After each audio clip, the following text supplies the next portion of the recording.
बोलिए राजा राम सरकार की जय। कहते हैं कि हमने तो अपने घर में ही मंदिर बना लिया। यहाँ यह यज्ञ जो है इसमें हमने 33 कोटि देवताओं को अपने यहाँ बुला लिया। हमने सबको अपने घर में बुलाया और अपने तन मन धन से सेवा करने का संकल्प भी ले लिया। देखते हैं यज्ञ में सुबह से ही संकल्प होने लगता है। हमारे विद्वान आचार्य जी लोग संकल्प कराते हैं, पूजन कराते हैं और इस संगम में आपको स्नान कराते हैं। संगम मतलब होता है प्रयागराज। हम जाते हैं ना अभी माघ महीने में प्रयागराज का दर्शन करने, तो वहां हम स्नान करते हैं। कहाँ? गंगा जी में, जमुना जी में स्नान करते हैं। कहते हैं वहां जमुना जी भी प्राप्त होती है, वहां गंगा जी भी प्राप्त होती है, लेकिन सरस्वती जी का लोप हो जाता है, वो दिखती नहीं, वो अदृश्य है। लेकिन हमें तो दिखती है भैया। अब पूछिए कहां महाराज जी? हमें तो देखने से भी नहीं दिखती। दिखती है कहां? जब आप गंगा जी में डुबकी लगाते हैं तो आपका तन पवित्र होता है। जब आप गंगा जी में स्नान करते हैं तो आपका मन पवित्र होता है। जब आप उसमें से बाहर निकलते हैं तो जहां ये राम कथा रूपी गंगा प्रवाहित होती है, इसमें सरस्वती मैया का आपको दर्शन होता है। क्यों? क्योंकि मां शारदे के बिना यह संसार अधूरा है। न हमें गाने आएगा, न आपको गाने आएगा, न आपको बजाने आएगा। देखिए गाता तो सभी है, सभी कोई गाता है। कोई भी ऐसा प्राणी नहीं है जो गाता नहीं है। गायक तो सभी है, लेकिन गाने आना चाहिए। पुत्र तो वही है, लेकिन पुत्र कहलाने वाला होना चाहिए, सुपुत्र होना चाहिए। रोने और गाने तो सभी को आता है। कोई भी ऐसा मनुष्य इस दुनिया में नहीं है, इस संसार में नहीं है जिसको ना रोने आए ना गाने आए। सबको रोने भी आता है और सबको गाने भी आता है, परंतु कोई सुर में गाता है तो उसका गीत हमारे हृदय में उतर जाता है। कोई बेसुरा गाता है तो हमारा कान वहां ठहरने का नाम नहीं लेता।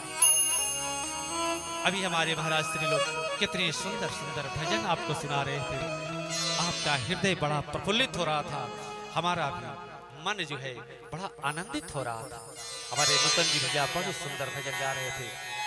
हमारे किंकर जी महाराज, हमारे छोटे भाई हमारे रोहित जी महाराज बड़े सुंदर भजन सुना रहे थे। हमारा मन बड़ा प्रसन्नचित हो गया था।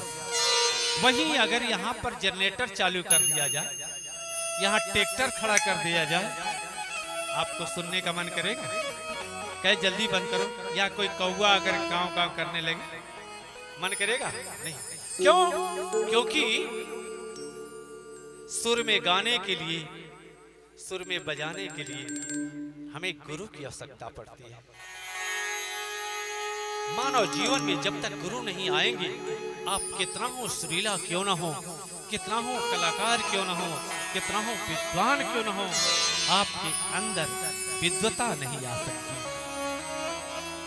मानव तो सभी लोग हैं, लेकिन मानवता के बिना इस मानव शरीर को धारण करने का कोई उपलब्धि नहीं, कोई उपयोगिता नहीं, कोई लाभ नहीं।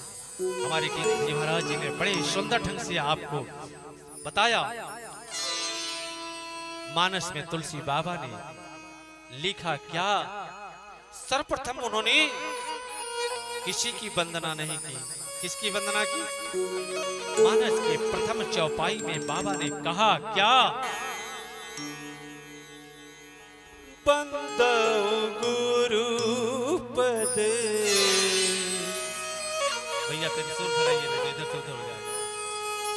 हम उतने बड़े कलाकार नहीं हैं, बस आप सबकी कृपा है, थोड़ा बहुत गा बजा लेते हैं।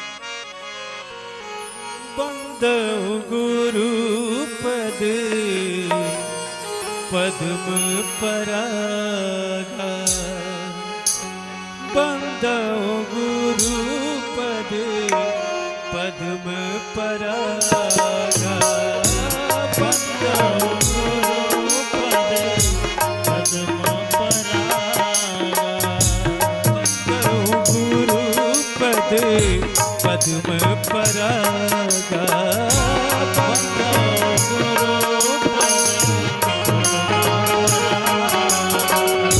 सुरुचि सुवास सरस अनुरागा, सुरुचि सुवास सरस, सुरुचि सुवास सरस अनुरागा, सुरुचि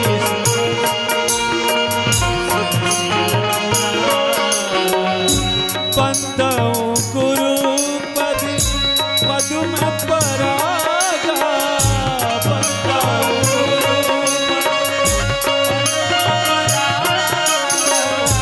बंदो गुरु पद पद्म परागा,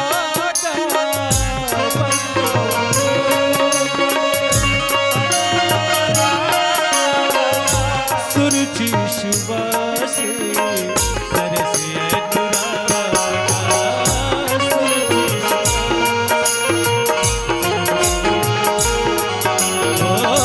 सुरुचि सुवास सरस अनुरागा,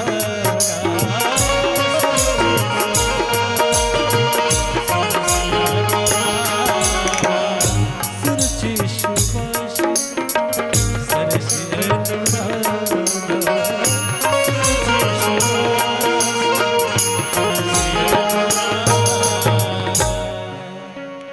बंदो गुरुपद पद्म परागा।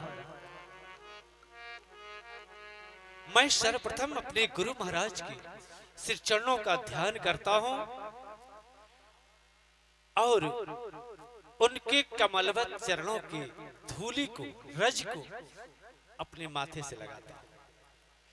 जो लोग अपने गुरु महाराज के चरण के रज के धूलि को समझते होंगे, उसका महत्व समझते होंगे, गुरु शिष्य परंपरा में शिक्षा प्राप्त किए होंगे, वो तो समझते हैं कि गुरु का स्थान कितना बड़ा है। क्योंकि गुरु ने अगर उंगली पकड़कर चलना नहीं सिखाया होता तो हम तो किसी काम के नहीं रहते। गुरु की कृपा है कि हम कुछ कहने लायक, कुछ सुनाने लायक, कुछ बजाकर दिखाने लायक हमने गुरु कृपा से प्राप्त किया।